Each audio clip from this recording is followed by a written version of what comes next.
Bom dia, boa tarde, boa noite. Sou o professor Rafael Marinho, de Artes. Vamos corrigir nossa atividade. Primeira questão. Em qual cultura o Renascimento tem como base? Exemplifique. Todo Renascimento ele vai ter como base o quê? A cultura greco-romana, retomada da cultura greco-romana, ok? Um exemplo disso, nós temos, por exemplo, a Vênus de Milo, que ela é baseada, tá? Que Leonardo da Vinci ele se baseia para criar a Mona Lisa, tá certo?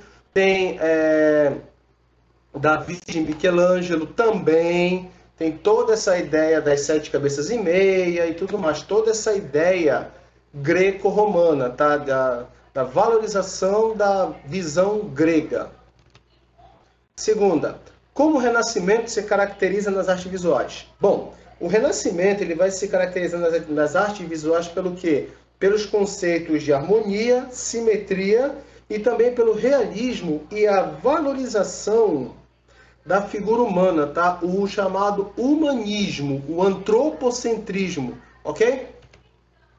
Em poucas palavras, caracteriza a perspectiva. A perspectiva ela é uma forma de desenho que, através da altura, largura e profundidade, ele vai te dar o quê? A sensação de tridimensionalidade, ok? Aliado ao chiaroscuro, que é a luz e sombra, você vai dar, além dessa tridimensionalidade, você vai dar volume ao desenho.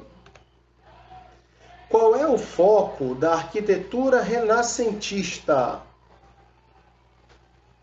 Cite uma cidade com esse tipo de arquitetura. Veneza. Veneza, ele é um exemplo de arquitetura renascentista, tá? Pois bem, o que os arquitetos renascentistas eles buscavam? Eles buscavam edifícios proporcionais com simetria e geometricidade, tá? Eles tinham que ser harmoniosos, aonde o homem ele fosse tão importante quanto a questão arquitetônica, ok? Então, assim, você vai ter o esplendor da cidade através do esplendor da mente humana. Renascimento fora da Itália. Cite e explique os principais artistas e também os temas trabalhados. Muito bem, o Renascimento fora da Itália, ele vai se dar também nessa ideia de valorização do homem, valorização da ideia, tá certo? Então, o que tu vai trabalhar?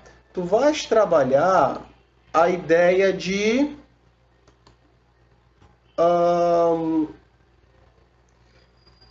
burguesia, tá certo? Tu vais trabalhar a ideia de temas fantasiosos e também tu vai trabalhar a ideia do quê? De religião, mas uma religião mais simplista. O texto foi extraído da peça Troilo e Cressida de William Shakespeare, escrita provavelmente em 1601. Vem o texto, tá? Aí vai lá embaixo. A descrição feita pelo dramaturgo renascentista inglês se aproxima da teoria de quem? Ele vai se aproximar da teoria de heliocentrista de Nicolau Copérnico, ok?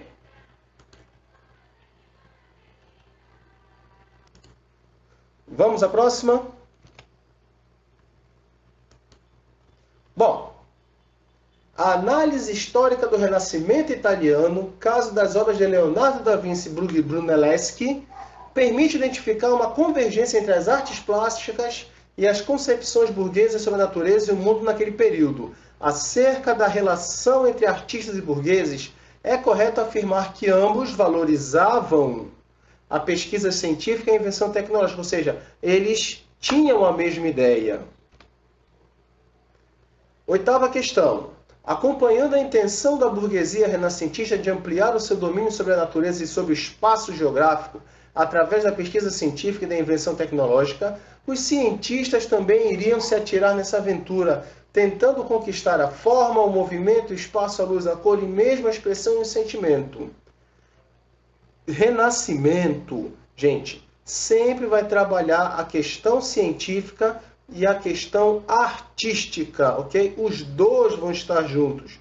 Um exemplo disso é a própria perspectiva que nós falamos lá atrás, ok? O Renascimento é um período marcado pelas transformações culturais ocorridas na Europa dos séculos XIV a XVI. Teve como principal característica o individualismo e a utilização de novos materiais para o desenho e a pintura. Com base na informação apresentada, identifique a alternativa que apresenta uma obra característica do Renascimento. Pois bem, lá na prova de vocês, vocês tinham o Abaporu, vocês tinham o Andy Warhol, vocês tinham outras obras. Aqui vocês vão precisar marcar, até mesmo por conta da temática e da questão da idade da obra, tá? Quando ela foi feita, que foi em 1481, é essa bem aqui, ok? Capela Sistina, a entrega das chaves a São Pedro. Letra C. 10ª questão. Analise as afirmativas a seguir sobre perspectiva. Nós já falamos sobre a perspectiva, ok? Então agora a gente vai trabalhar um pouquinho mais ela. Então, alternativa B. Era uma técnica muito utilizada nas pinturas produzidas durante o Renascimento e normalmente é usada nas pinturas e nos desenhos para criar a ilusão de profundidade, ok? Então, boas férias e até logo!